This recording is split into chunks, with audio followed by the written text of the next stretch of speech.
O que era pra ser um sonho, o início de um novo ciclo, enfim, se tornou uma merda, se tornou o pior trauma da minha vida.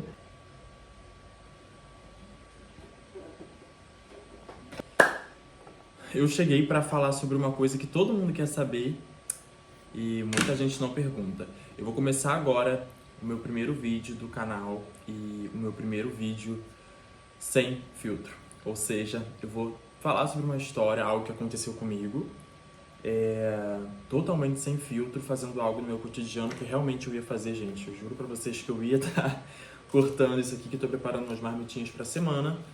E aí eu sempre faço um mix de legumes e etc, verduras. E hoje eu aproveitei para falar com vocês, porque todo mundo que me conhece um pouco mais próximo ou me acompanha nas redes sociais sabe que ultimamente eu andei um pouquinho diferente, digamos assim. E para começar esse primeiro quadro, totalmente sem filtro, estou aqui fazendo minha vida normal, sem me arrumar. Botei apenas um roupão porque eu fico em casa sem roupa, mas o YouTube não permite. E eu vou começar com um surto psicótico. Gente, pra quem não sabe, eu sou bipolar. Eu faço tratamento já há quase 2 anos. E...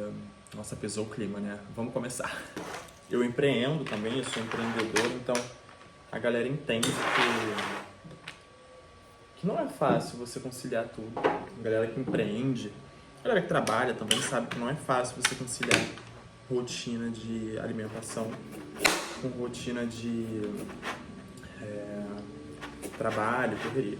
Eu abri um salão, eu já sou cabeleireiro há quase 9 anos, mas eu abri um salão tem 1 ano. Porque quando você abre alguma coisa, você tem que lidar com aluguel, imposto de renda, IPTU, você arca com uma segunda vida, né? Porque eu falo com uma empresa, você paga aluguel, é quase que um filho. Tem que se pagar, sabe? Quem dera os filhos se pagassem, né? Assim, a loja, ela tinha que se pagar. Então tinha que arcar com novas responsabilidades. Isso tudo, gente, com 23 anos. Eu já trabalhava, tal, já tinha uma cabeça, já tinha uma carreira. Com 23 anos, eu comecei a trabalhar com 16. Queria? Não, mas precisei. Então, queria dinheiro quando era adolescente, mas isso é uma história para um outro vídeo. Então, com 23 eu abri o salão e tal. Agora eu tô com 24. E ali começou tudo. Eu terminei meu relacionamento ano passado. Mexeu também muito comigo. Eu já me tratava da bipolaridade, eu tava com várias incertezas dos 20 e poucos anos, que apesar de ser uma pessoa muito vivida, eu ainda aprendo muita coisa, obviamente, porque eu só tenho 20 e poucos anos. Eu acho que a gente morre aprendendo e morre nos nossos dilemas e dramas. Eu sou extremamente filosófico nesse ponto. Então eu acho também que foi tudo junto, sabe? O fim do relacionamento, a abertura de uma loja, as incertezas de um aluguel, muita pressão para uma pessoa muito jovem. E cadê o prazer da vida, né? Ele começou a desaparecer. Bom, o tempo passou, eu terminei, eu vim morar nesse apartamento que eu vivo até hoje. E eu entrei numa euforia. E eu já estava desestabilizado ali. E eu não percebi que eu tava que eu tava em mania, né? Que a gente chama de bipolaridade. Há 3 estágios, dependendo do seu caso. Eu não sou médico, pelo amor de Deus. Ninguém comentando aí, mas não sei o que, não sei o que. Conversa com a sua médica. Eu tava já na fase da mania e meus remédios não estavam funcionando porque provavelmente era resultado das bebidas que eu tava ingerindo após o meu término, nas festas que eu tava indo, em janeiro e tal. Então, meus remédios ficaram todos descontrolados. O bipolar, gente, não sou médico mais uma vez, mas eu falo pela minha experiência. Você precisa ter um sono bom, uma alimentação boa, você precisa se conhecer e é um eterno drama de o que sou eu, o que é bipolaridade, o que sou eu, o que é mania, sabe? O que sou eu, o que é a depressão. Porque a gente tem 3 estágios dependendo do seu tipo de bipolaridade. O meu, geralmente, eu tenho se eu tiver desestabilizado, uma depressão muito longa e muito séria mesmo. Eu não queria tomar banho. Às vezes dura 1 mês e meio, 1 mês, depende. E logo em seguida vem a mania. E hoje eu consigo sentir quando a mania vem, porque é meio que do dia pra noite. Você dorme, você não sabe como você vai acordar. Claro que você não acorda igual patati patata, não é isso. Mas você sente ela vindo e até o final do dia você vai estar igual patati patata. Então, quando a mania vem, é aquela euforia, aquela vontade de viver em excesso, então você faz tudo. E eu tinha terminado o relacionamento, imagina, terminando o relacionamento, abrindo uma loja, arcando com novas despesas de aluguel, de casa, apartamento e de loja, mas a minha sanidade mental zero, porque eu tava em mania e não percebia, porque às vezes você não percebe. Já tinha muito tempo que eu não tinha esse sintoma. E ali, filho, eu fui viver a vida. Eu fui pra festa, bebi, fiz tudo que tinha que fazer, e só o pecado. E... Mas eu não poderia esquecer que eu sou um empresário, né? Então a minha empresa ela depende do meu bem-estar e de mim. Tudo isso chega uma hora que a consequência chega. Então você precisa estar sempre de olho na vigília.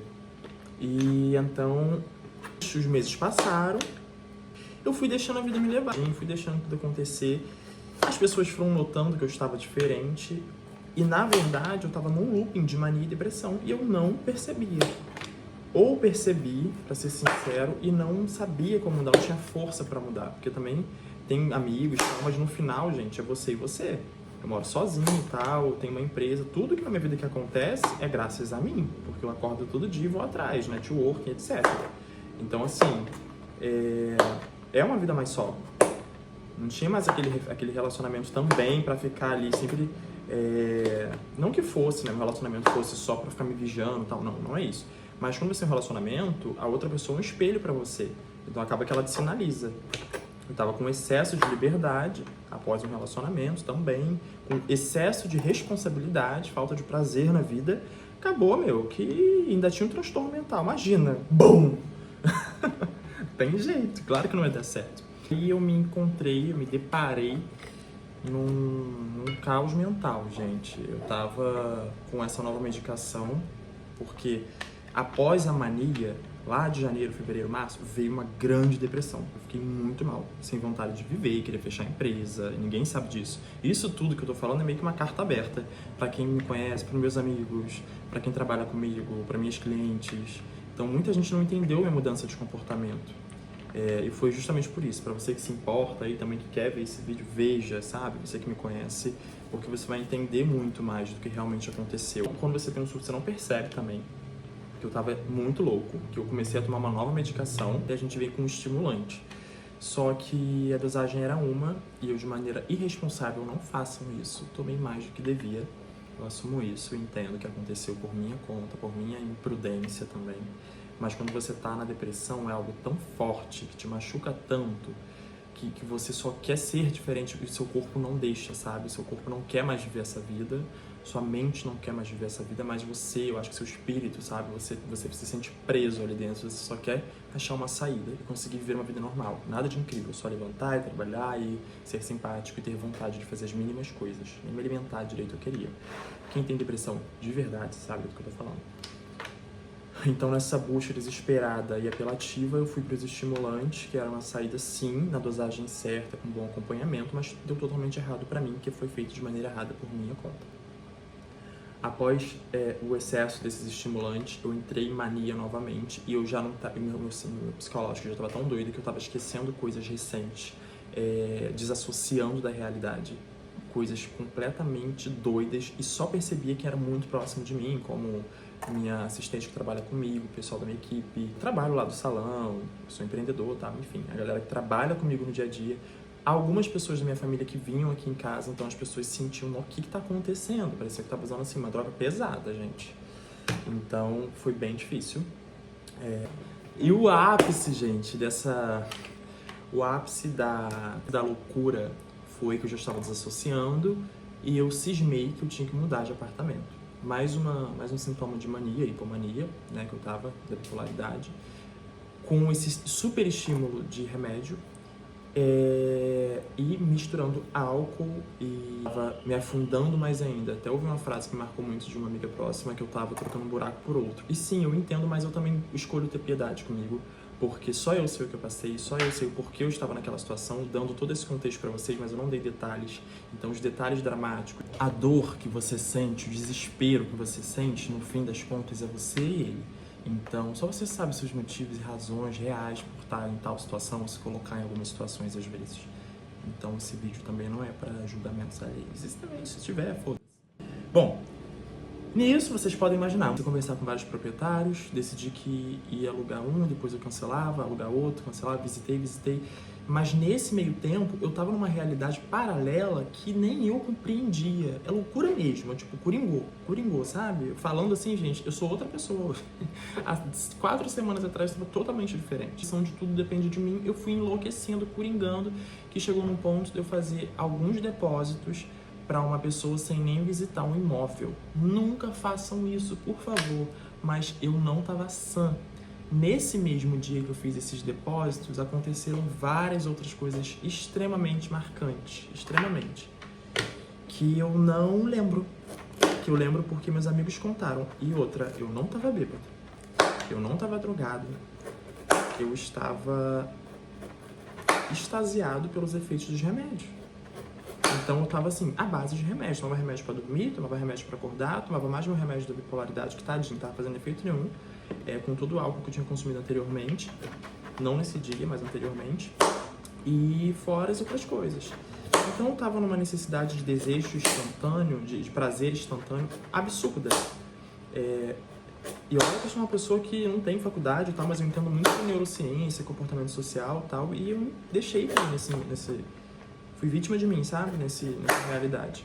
Nesse dia eu fiz vários depósitos que no total foi de R$10.600. Gastei R$10.600. Botei minha mudança 3 dias depois num carro, isso tudo falando com a proprietária e tal, mas eu doidinho da cabeça, aceleradíssimo. Minha mãe veio me ajudar com a mudança, desmontei o apartamento todinho, botei tudo em caixa e tal, botei no frete e fui embora pro Flamengo. Eu decidi que eu ia morar no Flamengo. Cheguei no Flamengo, foi o auge, gente. Nessa época, nesse dia eu tava, um dia antes, nesse dia eu tava muito doido, assim, da cabeça. Muito difícil, foi muito difícil pra mim. Tava muito... Eu não percebia, as pessoas falavam, eu falava, não, você que tá doida. Não, eu não tô... Gente, alguém tinha que ter me internado. Eu tava muito doido. Quem é meu amigo e não tava próximo de mim, vai falar, não, loucura, Alexandre, você não é assim. Mas quem tava próximo vai confirmar. Foi péssimo, né, gente? Foi péssimo, mas passou. Sou um ser humano. Eu adorei também ter acontecido, acho que me perdoe falar isso, mas foi bom pra mim entender que eu sou um ser humano, eu me permito errar e eu passo por isso. E é bom. A única diferença de mim e outras pessoas é que elas provavelmente, no momento atual, escondem a merda delas melhor do que eu. Sabe? Por um momento deixei tudo aparecer. Porque a vida adulta não é fácil. Quem tá aí do outro lado sabe. Trabalha, chega tarde, a pressão da vida adulta não é fácil. Você sente uma pressão de ter que ser feliz. É muito difícil. Então, eu fiz a mudança, botei tudo no frete, voltando pro assunto, bum. Minha mãe foi comigo até certo ponto, depois eu segui sozinha a viagem com o cara do frete. Quando eu cheguei lá, falei, oi, tudo bem, eu agendei uma mudança, falei com a síndica, suposta síndica, eu agendei a mudança pra hoje e tal, tô com minhas coisas aqui no carro. Isso eu tô abreviando pra vocês. Tô deixando mais curtinha a história. Aí o cara falou assim, quando o porteiro de lá, do outro condomínio, veio com uma carinha assim, ó, eu falei, oi, mas eu tava tão dopado e agitado que eu sabia que ia dar merda no final das contas quando eu cheguei lá e vi a cara do porteiro, mas eu nem me abalava. Isso é bizarro, gente. E ele, olha, você foi vítima de um golpe, e você é a terceira pessoa que vem aqui esse ano de 2025 com a mesma história. De que alugou um apartamento e a gente não consegue fazer nada e tal. Eu também, na hora, eu tava sozinho, só tava com o cara do frete. Meu chão caiu, mas eu fiquei tipo, meu Deus, eu não acredito. E eu fui burro, que eu tinha que ter perguntado mais coisas. Porque a gente não sabe, né? Falar, tá, vocês já estão vendo com a polícia? Tá. Enfim, o clima ficou tenso. Gente, eu tinha esvaziado um apartamento, posto tudo dentro do carro e fui para um apartamento em outro lugar. Fiz um frete, mais de 30 quilômetros de distância, e cheguei lá, não existia. Eu tinha feito todo o meu dinheiro, assim, que eu tinha, de depósito. Então, assim, eu tava na mão de Deus, sabe? Eu não tinha mais dinheiro, não tinha mais casa, e aí? Pra onde que eu ia voltar? Eu já tinha desativado a luz daqui do apartamento, ainda não tinha quebrado o contrato daqui, graças a Deus, mas eu tinha desativado a luz. Então tava sem luz aqui, sem nada aqui dentro. Cara, eu tive que desembolsar dinheiro pra voltar, então paguei frete pra ir, pra voltar, fora o emocional. O cara do frete foi um fofo, mas tipo, o trabalho do cara, o cara cobra, né? Aí eu voltei, liguei pra uma amiga, posso deixar minhas coisas aí na sua casa? O que era pra ser um sonho, o início de um novo ciclo, enfim, se tornou uma merda, se tornou o pior trauma da minha vida. Até que eu me saí bem. E aí eu deixei minhas coisas todas na casa de uma amiga e eu tava homeless, eu tava sem casa, desabrigado. Onde que eu ia ficar? E ninguém, assim, ia querer se envolver também, porque foi uma coisa que eu decidi totalmente sozinho. Eu sou extremamente independente e até um lado sombrio meu, sou muito individualista no ponto de decisões. Sou uma pessoa que tem muita compaixão, gosto muito de compartilhar entre as pessoas, mas quando eu vou tomar uma decisão, ainda mais se eu não estiver totalmente sã, provavelmente eu vou tomar essa decisão sozinho. Isso é muito perigoso. E eu fiz isso tudo. Quando eu fui ver, eu estava nesse ponto que vocês viram, com uma empresa nas costas, sem ter onde ficar direito, sem minhas roupas, sem meus rituais, sabe? Eu sou um cara super cuidadoso, fazendo minha comida, minha casa, no momento, hoje é domingo. Sou um cara que ama, quando eu tô estável, ama a vida, sabe? E amo minha rotina, e eu tava sem tudo isso, eu perdi tudo, por minha causa. E por pouco eu não perdi definitivamente. Então eu voltei, fiquei na casa de alguns amigos, de um amigo depois de outro, durante uma semana, e consegui vir aqui no apartamento e comecei a resolver lá. Isso tudo a minha empresa girando, eu tinha que trabalhar também, e tinha que dar satisfação para as pessoas sem mostrar tudo o que estava acontecendo. Então imagina a minha mente. Forte, né? Mas é a vida real adulta, por isso que eu falei, sem filtro. E essa história tensa, o bom que tudo no final deu certo, eu fiz dar certo, eu voltei pra mim, falei, chega, eu não sou essa pessoa, não tô me reconhecendo, eu fiquei à beira da maluquice, e eu voltei, parei de beber, tipo, eu nunca tive problema com bebida, mas a bebida, mesmo que pouquinho, sempre, ela começa a te cortar os efeitos dos remédios, assim, prejudica, não cortar, mas prejudica muito seu organismo, prejudica seu sono, desregula tudo, se de fato qualquer pessoa. Então, eu já vinha tentando parar de beber um pouco mais, minha vida estava tão estressante que eu só queria beber para relaxar e dormir. Se eu não bebesse, eu não dormia. Aí era Rivotril e bebida, péssimo, gente, pesadíssimo. Esquece. Veneno. E aí, hoje, assim, eu tô outra vibe. Não tô bebendo, graças a Deus. Morro de vontade de tomar um choppzinho, ainda mais hoje, domingo, mas eu não vou. Até eu estar totalmente estável, eu botei uns 3 meses. Não sou uma pessoa que tem problema com bebida, nada disso. Mas eu já conheci pessoas assim, então eu falo, até pra não roubar espaço dessas pessoas que realmente têm, sabe? Eu nunca tive problema com álcool, com nenhuma outra substância. Eu só tive problemas de pressão, sabe? Pressão da vida, quando você quer buscar felicidade nos lugares errados. Aí que tá o problema do excesso e muitas das vezes o álcool, drogas entram aí. Quando a pessoa ela busca um preenchimento onde não vai acontecer, porém é um preenchimento imediato, realmente. O álcool é muito perigoso, ainda mais para uma pessoa bipolar. Então voltei com minha rotina normal, voltei a dormir cedo, acordar cedo, treinar, já vinha treinando, já tinha 2 meses, me alimentar bem. Minha empresa, magicamente, parei de usar o remédio, foi horrível no começo, mas tudo começou a ornar. Meu organismo começou a melhorar. Então, qual é a lição desse vídeo? Antes de tomar qualquer decisão, converse com amigos. Não tenho amigos, converse com a sua mãe. Não tenho mãe. Tem uma amiga, tem uma vizinha, converse com alguém que você sente uma energia boa. Não precisa abrir tudo, mas faça isso. E outra, muita gente que sofre de transtorno, gente, rotina, cuide da rotina de vocês. Faça a sua alimentação. Eu sei, é um porre, é um saco às vezes, é um cu. Não dá pra falar que não é. Mas é o melhor caminho, porque isso te traz uma certa estabilidade. E neurologicamente e fisiologicamente é muito importante para sua saúde. O seu cérebro funciona com o que você come, como você dorme. Então, seu estresse diminui, a sua tensão diminui. Eu voltei a dormir bem, me expor à luz do dia, treinar, fazer coisas básicas, o beabá da escolinha de toda pessoa coach, de todo fitness. E meu cérebro mudou. E parei de beber mesmo, assim, parei do nada. Depois eu volto aos poucos. Para mim conseguir estabilizar meu transtorno, que é a bipolaridade. Quando eu estabilizar, eu já estou bem melhor, estou bem mais estável. Não estou tendo picos de depressão, nem de humor, nem de ansiedade. Estou bem mais estável. E quando isso realmente se estabilizar de maneira concreta, que você sabe, quem sofre com isso há algum tempo já sabe, eu sinto uns 3, 4 meses. Pra mim, gente, pelo amor, não tô diagnosticando ninguém, tô dando dica assim pra você fazer. Sua estabilidade vai ser 3 meses. Pelo amor de Deus, não é isso. Vai se tratar com seu psiquiatra. Mas eu tô contando o meu relato, uma carta aberta.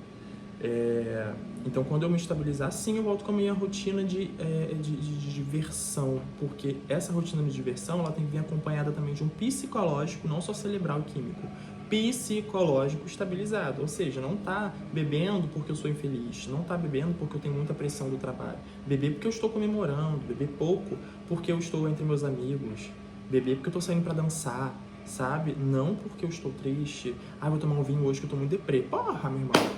Aí não dá, né? Então eu entendo isso, eu compreendo e respeito que eu fui um pela saco nesse ponto. Mas é isso, e isso é o que aconteceu. Eu tô bem melhor, estou com vários projetos, e esse aqui é um deles. Então você que assistiu, não esquece de curtir, gente, por favor, porque assim, é um comecinho, mas eu vejo que todo youtuber fala que é importante você curtir porque o algoritmo entende e indica. E se isso chegar a alguém, eu quero que você do outro lado entenda que tá tudo bem não ser perfeito, tá tudo bem a vida ser um caos, eu acho que a gente tá na Terra pra isso. Não compara a sua história com a do outro, se é outro, mas a vida do outro é tão mais calminha, ele é tão mais regrado, ele é tão fitness, ele é tão isso. Eu sempre busquei perfeição, porque eu sempre quis ser aceito no mundo dos outros, porque eu tive uma infância muito difícil, assim como várias outras pessoas. Mas esse é o caminho da perdição. Quando você entende que você não precisa ser perfeito, porque no mundo ninguém é, tudo faz mais sentido, tudo se torna mais libertador. Ninguém é perfeito. Ninguém. Então, abraça esse fato e fala, não preciso ser perfeito, sabe? Principalmente para ser amado, porque geralmente quem te ama fica com as imperfeições também. Então, se dê esse carinho que você tanto cobra dos outros e entenda que você não precisa ser perfeito. Mais uma vez, estou dizendo isso para vocês, mas também para mim. Porque nessa busca de perfeição eu quase fiquei louco, quase perdi tudo que eu tinha, tentando levantar todo dia sorrindo para fazer o meu belo teatro da vida, que é a vida adulta. Se você olhar bem de perto, todo mundo é meio pancadinho da cabeça.